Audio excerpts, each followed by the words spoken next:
আসহাবিহি আজমাইন ওয়া বা'দ। জি, ঈদ উদযাপন নিঃসন্দেহে আমাদের জন্য আনন্দ এবং পূর্ণতার বিষয়। ওয়ালা তুকমিলুল ইদ্দাতা ওয়ালা তুকাব্বিরুল্লাহ আলা মা হাদাকুম ওয়া লাআল্লাকুম তাশকুরুন। আল্লাহ তাআলা রমজানের এই সংখ্যা পূর্ণ করে, মাসটা পূর্ণ করার পরে আল্লাহ শুকরিয়া করতে বলেছেন, তাকবীর করতে বলেছেন। রাসূলুল্লাহ সাল্লাল্লাহু আলাইহি ওয়াসাল্লাম বলেছেন আল্লাহ তাআলা তোমাদেরকে দুটো ঈদের দিন দিয়েছেন, আনন্দের দিন। একদিকে ইবাদতের পূর্ণতার আনন্দ, একদিকে আখিরাতের প্রাপ্তির আনন্দ, আরেকদিকে দুনিয়ার আনন্দ।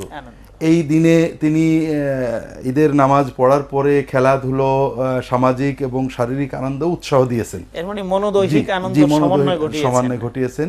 এগুলো সবই সুন্নাতের অংশ। এখানে সর্বপ্রথম যে বিষয় রাসূলুল্লাহ সাল্লাল্লাহু আলাইহি ওয়াসাল্লাম আমাদেরকে নির্দেশ দিয়েছেন ঈদ কিভাবে চিনতে হবে। রাসূলুল্লাহ সাল্লাল্লাহু আলাইহি ওয়াসাল্লাম বলছেন যে সুমু লিরুয়াতিহি ওয়া আফতিরু লিরুয়াতিহি, তোমরা চাঁদ দেখে রোজা শুরু করবে, চাঁদ দেখে ঈদ উল ফিতর আদায় করবে। যদি ফাইন গুম্মা আলাইকুম, যদি চাঁদ না দেখা যায়, মেঘ হয়ে যায়, তাহলে 30 পুজিয়ে নেবে। তো এটা হলো আমাদের মূলনীতি। ইসলাম সহজ এবং বিশ্বজনীন ধর্ম, যে কারণে এখানে প্রতিটি ইবাদত পালনের জন্য সবচেয়ে সহজ ব্যবস্থা রাখা হয়েছে। বৈজ্ঞানিক পদ্ধতি থাক অথবা আফ্রিকার গভীর জঙ্গলে থাক, সে সহজেতে পালন করতে পারে। এই জন্য আমরা ইনশাআল্লাহ ঈদের চাঁদ দেখে ঈদ পালন করবো ইনশাআল্লাহ।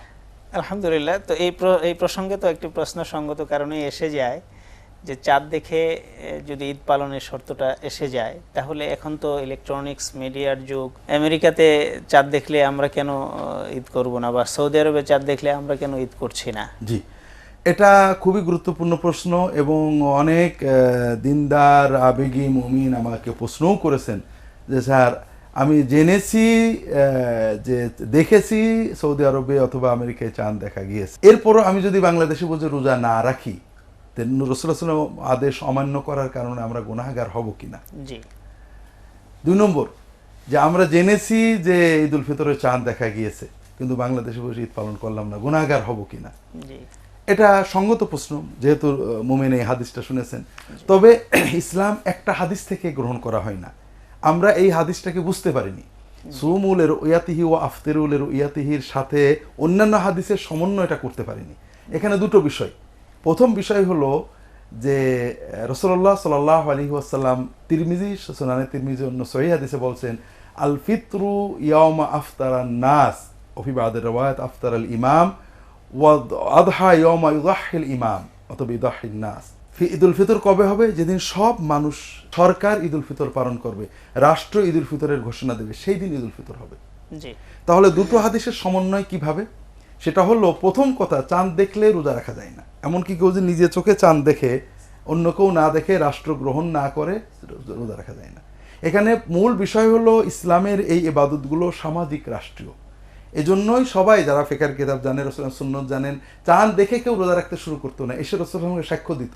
সাক্ষ্য গ্রহণ হলে তিনি ঘোষণা দিতেন, রাষ্ট্রপ্রধান হিসেবে ঘোষণা। এইভাবেই খোলাফায়ে রাশিদিন যুগে যুগে চলে আসছে এবং ইসলামের মূল বিধান হলো চাঁদ কোথায় দেখা গিয়েছে এটা বিবেচনা করা, এটা মুমিনের, ব্যক্তি মুমিনের দায়িত্ব নাই। এটা রাষ্ট্রকে জানানো, রাষ্ট্র সাক্ষ্য গ্রহণ করে ঘোষণা দেওয়ার পরে সবাই মিলে একসাথে রোজা রাখতে শুরু করতে হবে। এখানে আমাদের মনে প্রশ্ন হয় যে এটা তো ইসলামী রাষ্ট্রের ব্যাপার, আমাদের রাষ্ট্রের ব্যাপার নয়। এটা একটা ভয়ঙ্কর ভুল ধারণা। ইসলামী, আমাদের বাংলাদেশ, পাকিস্তান, মালয়েশিয়া, ইরান, তোরান ইসলামী রাষ্ট্র নয়, এটা যেমন ভুল ধারণা। ইসলামী রাষ্ট্র হতে হলে, ইসলামী একজন মুসলমান হতে গেলে পা থেকে মাথা পর্যন্ত আব্দুল্লাহ জাহাঙ্গীর মতো সাইজে দাড়ি লাগবে, এরকম নামাজ, টুপি, পাগড়ি, জুব্বা লাগবে, নইলে সে মুসলমান না। এটা যেমন একটা বাজে ধারণা। মুসলমান 16 আনা হতে পারে, 12 আনা হতে পারে, 8 আনা, 2 আনা হতে পারে, ইসলামের অল্প পালন করলেও সে ফাসেক মুসলমান থাকে।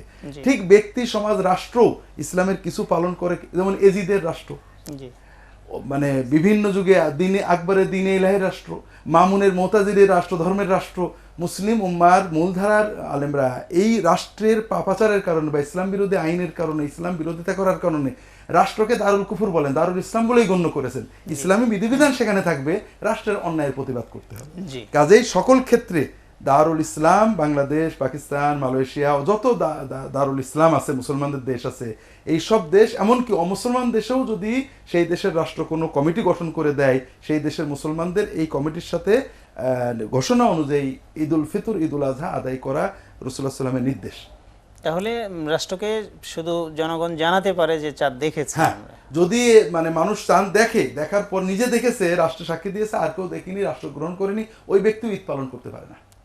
তো এই জন্য নিজে দেখার পরেও। সুমুলে রুইয়াতিহি মানে রুইয়াত, ওই দ্বিতীয় হাদিস যে আল ফিতরু ইয়াউমা আফতারান নাস, রাসূলুল্লাহ সাল্লাল্লাহু আলাইহি ওয়াসাল্লাম দুটোকে সমন্বয় করে কর্ম করে দেখিয়েছেন যে চাঁদ দেখলে আগে রাষ্ট্রপ্রধানকে বা ম্যাজিস্ট্রেটকে বা স্থানীয় চাঁদ দেখা কমিটিকে বলো, তারা পর্যালোচনা সাক্ষ্য গ্রহণ করে, সাক্ষ্য বিচার করে এরপরে তারা ঘোষণা দেওয়ার পরেই হবে। 2 নম্বর কথা হলো যে রাসূলুল্লাহ সাল্লাল্লাহু আলাইহি ওয়াসাল্লাম বলছেন আল ফিতরু ইয়াউমা আফতারান নাস, আল আযহা ইয়াউমা ইয়াদহিন নাস, যেদিন সব মানুষ বলতে হয় বিশ্বের সব মানুষ, আর নইলে অন্তত আমার দেশের সব মানুষ, জি, আমার বা দেশের একটা রাষ্ট্রের অধীনের সব মানুষ। অন্তত একটা সমাজে এই জন্য এখানে মানে মানুষদেরকে বাদ দিয়ে পৃথকভাবে রোজা শুরু করা, পৃথকভাবে ঈদ শুরু করার কোনো সুযোগই আমাদের নেই, এটা ইসলাম নিষেধ করে দিয়েছে। সবচেয়ে বড় যেটা সহজে এক কথায় বলতে পারি যে সারা বিশ্বে একদিনে রোজা বা একদিনে ঈদ, মুসলিম বিশ্বের ঐক্য, কথাটা শুনতে খুবই সুন্দর, জি। এবং এটা আমরা আলোচনা করব যে এটা সম্ভাবনা আমরা অস্বীকার করি না। তবে প্রথম কথা বুঝতে হবে, সারা বিশ্বে একাধিক দিনে রোজা শুরু করা, একাধিক দিনে ঈদ করা, এটা আজ 1500 বছর চলে এসেছে। সাহাবীদের যুগে ছিল, তাবেঈনদের যুগে ছিল, তারপরে ছিল, তারা কখনোই এটাকে একদিনে করার কোনো চেষ্টা করেননি। পাশাপাশি সারা বিশ্বে একদিনে রোজা বা ঈদের নামে একই দেশে একাধিক দিনে ঈদ পালন করা, এটা একটা কঠিন হারাম এবং কবিরা গুনাহ। এটা রাসূলুল্লাহ সাল্লাল্লাহু আলাইহি ওয়াসাল্লামের হাদিসের সুস্পষ্ট লঙ্ঘন এবং মুসলিম উম্মার ঐক্যে ফাটল ধরানো, যেটা রাসূলুল্লাহ সাল্লাল্লাহু আলাইহি ওয়াসাল্লাম হারাম বলেছেন। সর্বোপরি যে রাষ্ট্রীয় ঘোষণার আগে ঈদ জুমা পালন করা, মানে ঈদ বা কোরবানি এগুলো পালন করা রাসূলুল্লাহ নিষেধ করেছেন। জি স্যার, আমরা এখান থেকে শুনবো রাসূলুল্লাহ সাল্লাল্লাহু আলাইহি ওয়াসাল্লাম জি, ইসলামের ইবাদতগুলো, জি ইসলাম একটা সমাজ রাষ্ট্র কেন্দ্রিক ধর্ম। জি ইসলামের বেশ কিছু ইবাদত রয়েছে রাষ্ট্র ছাড়া একা করা যায় না। হজ, জুমা, জুমা, ঈদ, এমনকি কোন কোন ফকিহ তো জুমার মসজিদে ইমামতির জন্য রাষ্ট্রপ্রধান বা প্রশাসকের আগমন, উপস্থিতি, অনুমোদন শর্ত করেছেন। ঈদও তাই। ইমাম আবু হানিফা রাহমাতুল্লাহ ফিকুল আকবর এই বিষয়গুলো লিখেছেন। জি তো বিষয়টা হলো যেটা বলছিলাম আমরা, যে আমরা এখানে ব্যক্তিগত গোষ্ঠীগত ইজতিহাদ করে ঈদ কায়েম করে ফেলবো, এই সুযোগ, এটাতে ঐক্য বিনষ্ট হবে। এটা একটা স্বয়ং কঠিন গুনাহের কাজ এবং রাসূলুল্লাহ সাল্লাল্লাহু আলাইহি ওয়াসাল্লামের নির্দেশ লঙ্ঘন করা, যে আল ফিতরু ইয়াউমা আফতারান নাস। হ্যাঁ, এখানে প্রথম বিষয় যে আমরা অনেক সময় মনে করি যে সারা মুসলিম বিশ্বে একসাথে ঈদটা অত্যন্ত গুরুত্বপূর্ণ বিষয়। হয়তো ইসলাম তো সহজ ধর্ম, জি আল্লাহ এমন কোনো দায়িত্ব দেন, ঈদ যে যে এলাকার মানুষ, রাষ্ট্র বা গোষ্ঠী বা আমিরের আন্ডারে, তারা সেই এলাকায় আনন্দ করবে। একাধিক দিন হলে ভালো, যদি হওয়ার সুযোগ থাকে, না হলে ইসলামের কোনো ক্ষতি, এটা কখনোই বলেননি। এটার প্রমাণ হলো রাসূলুল্লাহ সাল্লাল্লাহু আলাইহি ওয়াসাল্লাম ঈদুল ফিতরের সময় ছিল না, কিন্তু ঈদুল আজহাতে 9 দিন সময় পেতেন চাঁদ দেখার পরও। জি কিন্তু কখনো এরকম ব্যবস্থা করেননি যে মক্কা থেকে মদিনায় বরিদ যাবে, মদিনা থেকে তাবুকে বা ইয়ামানে বরিদ যাবে, যে চাঁদ দেখা গেছে অমুক দিনে ঈদ, যেন আমাদের ইউনিফাইড ঈদ করতে পারে, এই চেষ্টা তারা রাসূলুল্লাহ করেননি। না খোলাফায়ে রাশেদিনের সময় কখনো এই ধরনের কোনো চেষ্টা কেউ নেননি। উমাইয়া যুগে এসে রাসূলুল্লাহ সাল্লাল্লাহু আলাইহি ওয়াসাল্লামের ওফাতের প্রায় 50 বছর পরে আমরা এসে দেখছি, যে 40, 30, 35 বছর পরে এসে দেখছি যে মদিনা থেকে একজন তাবেঈ আবু কুরাইব সিরিয়ায় গিয়েছেন, সিরিয়া থেকে ফিরে আসলেন রমজান শুরু হওয়ার পরে। আব্দুল্লাহ ইবনে আব্বাস রাদিয়াল্লাহু তাআলা থেকে জিজ্ঞাসা করলেন, তোমরা রোজা কবে শুরু করছিলে? তো অমুক দিনে, কিন্তু আমরা তো তার পরদিন শুরু করছি। তখন ঈদ ওইভাবেই হলো, এবং আব্দুল্লাহ ইবনে আব্বাস বললেন, হা কাযা আমারানা রাসূলুল্লাহ সাল্লাল্লাহু আলাইহি ওয়াসাল্লাম, রাসূলুল্লাহ আমাদেরকে এভাবেই আদেশ করেছেন।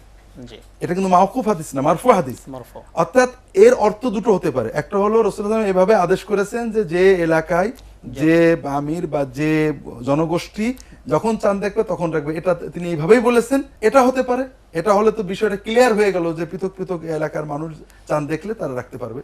জি আর অথবা হতে পারে সুমুলের ওয়াতিহির, উনি এইটা অর্থ করেছেন যে আমরা যারা দেখেছি তারা আমরা এখানে ঈদ পালন করব। যে সর্ব অবস্থায় এটাকে তারা কোনো আয়েব, দোষ বা পাপ বলে গণ্য করেননি। তারা এর পরের বছরে আর যেন না ঘটে এই জন্য দামেশকে খলিফাকে বলে দেওয়া যে আপনি চাঁদ দেখার সঙ্গে সঙ্গে বরিদ পাঠিয়ে দেবেন, এরকম কোনো ব্যবস্থা তারা নেননি। জি এতে বোঝা যায়, এবং এর পরবর্তী 1500 বছর যেহেতু মানুষের জানার সুযোগ ছিল না, এবং তারা জানার চেষ্টা বা যথাসম্ভব ইউনিফাইড করার চেষ্টা তারা কখনো করেননি। করেননি। এটাকে জি কিন্তু একটি প্রশ্ন আবারও এসে যায় যে এখন তো আমরা দেখতে পাচ্ছি, আমরা বিশ্বের যে কোনো জায়গাতে চাঁদ উঠলেই জেনে জানতে যাচ্ছি, পাচ্ছি। এমনকি দেখছিও, জি। ঘরে বসেই দেখছি খবরে যে অমুক আকাশে চাঁদটা উঠেছে, চাঁদটা পৃথিবীর সবাই দেখলো। জি। এমত অবস্থায় আমাদের ঐক্য করবার সুযোগ আছে কিনা? অবশ্যই আছে, এটা দ্বিতীয় পর্যায়। প্রথম পর্যায় হলো যে আমরা বর্তমানে আমরা আমাদের রাষ্ট্রের ঘোষণা অনুযায়ী চাঁদ দেখার সাক্ষ্য গ্রহণ করার পরে আমরা রোজা রাখবো, এবং আমাদের অন্তত দেশের সব মানুষ একসাথে রোজা রাখবো, এটা সুন্নাতের নির্দেশ, রাসূলুল্লাহ সাল্লাল্লাহু আলাইহি ওয়াসাল্লামের সুন্নাত এবং আমর। এক্ষেত্রে আমাদের দুশ্চিন্তার কিছু নেই। সেটা হলো একটা হযরত আয়েশা রাদিয়াল্লাহু তাআলা আনহার কাছে আসছে মাসরুর অথবা মাসরুক তাবেঈ, তিনি বলছেন সেটা হজের 9 তারিখ, আয়েশা বললেন যে মাসরুককে তো নাস্তা দাও। তো মাসরুক বললেন যে দেখেন আজকে তো রোজা রাখা উচিত ছিল, কারণ 9 তারিখ, কিন্তু উমাইয়া শাসকরা ওরা তো ফাসেক, চাঁদ দেখার ঘোষণা ঠিক মতো দিয়েছে কিনা সন্দেহ, আজকে কোরবানির দিন কিনা অরিজিনাল, এই জন্য আমি এই রোজাটা রাখিনি। আয়েশা বকা দিলেন যে এত বিচার তোমার লাগবে না। অর্থাৎ ইমাম শাফিঈ রাহমাতুল্লাহ আলাইহি লিখেছেন যে যদি রাষ্ট্র ভুল ঘোষণাও দেয়, এতে হজ, ঈদ, শবে কদর, জুমা, এজন্য মুমিনের কোনো গুনাহ হবে না, মুমিনেরটা পুরো না। এর জন্য যদি ইন্টেনশনাল দেয় রাষ্ট্রপ্রধান বা সরকার গুনাহগার হবে, মুমিন এই জন্য গুনাহগার হবে, আলাদা আন্দোলন করার দরকার নেই, কোনো প্রয়োজন নেই।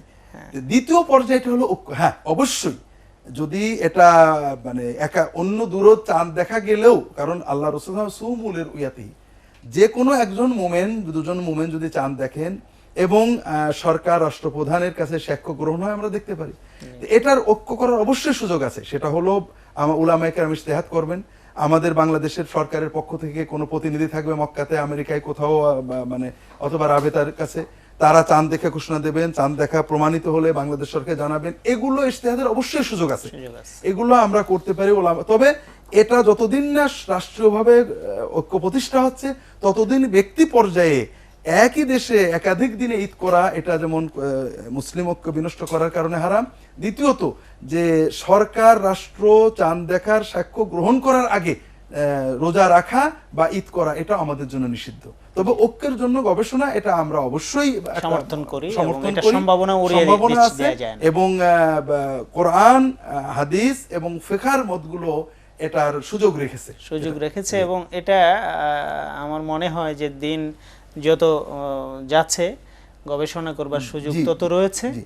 ইসলাম এই ব্যাপারে কার্পণ্য করেনি এই জন্য এই বিষয়টা, কারণ যদি আমরা একটা বড় রাষ্ট্র মনে করেন, উপমহাদেশ একটা রাষ্ট্র, যদি জানার ব্যবস্থা থাকে, রাওয়ালপিন্ডি বা দিল্লির সরকার যদি ঘোষণা চাঁদ দেখে ঘোষণা দেয়, তাহলে পরে এই রাষ্ট্রের ভিতরে যদি বার্মা থাকে, এক রাষ্ট্র হয়ে যাবে, যেহেতু একই নাস। এই জন্য এই দূরত্বটা যত বড়ই হোক, এটা মুসলমান তো একটা দেশের জন্য না, এই যে ব্যারিয়ার গুলো, ভৌগোলিক বিভেদ গুলো আল্লাহর দেওয়া নয়। এই জন্য ঐক্যের সুযোগ আছে, এটা মানে নিষিদ্ধ নয়। তবে আমরা যে অস্থির না হই, এটার জন্য ঐক্যের নামে যেন অনৈক্য সৃষ্টি না করি, এবং সুন্নাত পালনের নামে, হাদিস পালনের নামে অন্য হাদিসগুলোর বিরোধিতা করে পাপে নিমজ্জিত না হয়। একই রাষ্ট্রে একাধিক দিন ঈদ বা রোজা করে আমরা যেন বিশৃঙ্খলা সৃষ্টি করা এবং ওই রাসূলুল্লাহ সাল্লাল্লাহু আলাইহি ওয়াসাল্লাম হাদিস অমান্য করা।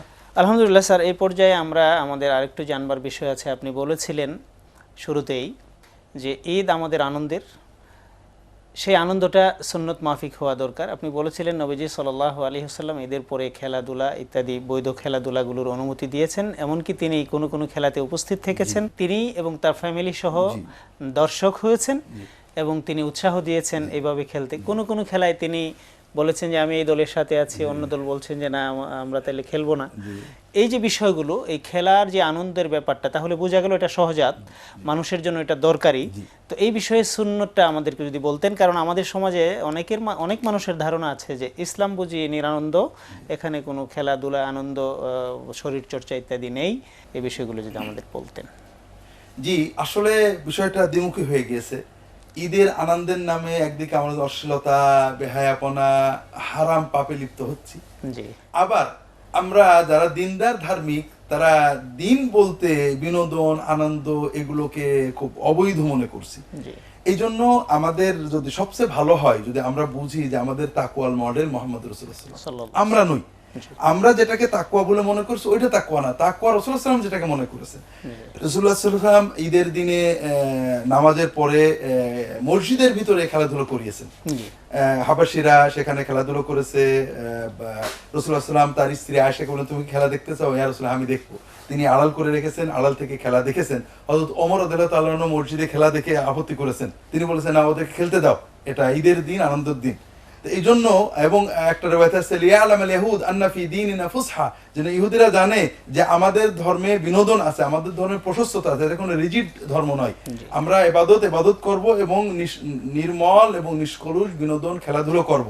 এই জন্য আমরা যদি রাসূলুল্লাহ সাল্লাল্লাহু আলাইহি ওয়াসাল্লাম যে খেলাগুলো উৎসাহ দিয়েছেন শরীর চর্চামূলক, বর্তমানে আমরা ইলেকট্রনিক খেলা, ভিডিও গেম এবং খেলা দেখাতে এত ব্যস্ত হয়ে গেছি যে আমাদের যুব সমাজ খেলা করার আর জায়গা পাচ্ছে না, শরীর চর্চা শুধু দেখেই যাচ্ছে। এটা কিন্তু মানে একদিকে যেমন সময় নষ্ট এবং শরীর নষ্ট। এই জন্য শরীর চর্চামূলক খেলাধুলাগুলো ঈদ উপলক্ষে এবং সব সময় এগুলোর ব্যবস্থা রাখা, যুবক কিশোরদেরকে এতে উৎসাহ দেওয়া, এটা রাসূলুল্লাহ সাল্লাল্লাহু আলাইহি ওয়াসাল্লাম বিশেষ করে ঈদে এমনকি সামাজিক ছোটখাটো গান গজল গাওয়া এবং খেলাধুলো করা রাসূলুল্লাহ সাল্লাল্লাহু আলাইহি ওয়াসাল্লাম অনুমোদন করেছেন। সহিহ বুখারী সহ অন্যান্য সব হাদিসে রয়েছে। এবং এগুলো অনুমোদন না হওয়ার কোনো ব্যাপার কখনোই ইসলামে ঘটেনি, কোনো ফকিহও বলেননি। আমরা অনেক সময় মানে না বুঝে অতীত শুধু খেয়াল রাখতে হবে যেন আমরা অশ্লীলতায় নিমজ্জিত হই না, বেহায়াপনা বা হারামে, খেলাধুলার নামে সতর খোলা, নামাজের জামাত নষ্ট করা, গান বাজনায় যাওয়া, অথবা জুয়া, অর্থাৎ 5 গ্রুপ টাকা দিয়ে খেলা করলো, যে এক গ্রুপ নিয়ে চলে গেল, এগুলো তৃতীয় পক্ষ থার্ড পার্টি প্রতিযোগিতায় উপহার দিতে পারে, প্রাইজ দিতে পারে। আলহামদুলিল্লাহ স্যার, সময় সংক্ষেপের কারণে আমরা বিস্তারিত শুনতে পারলাম না। আমাদের ইচ্ছা ছিল যে এই খেলাধুলা বিষয়ক হাদিসগুলো শোনা, ইনশাআল্লাহ পরবর্তীতে কোনো এক সময় আমরা শোনার চেষ্টা করব। আপনি কষ্ট করে আমাদের স্টুডিওতে এসেছেন, আল্লাহ তাআলা আপনাকে জাযায়ে খায়ের দান করুন। আল্লাহ আমাদের সবাইকে কবুল করেন। সুপ্রিয় দর্শক, দেখছিলেন সুন্নাহর আলোকে মুমিন জীবন অনুষ্ঠানটি পরিবেশিত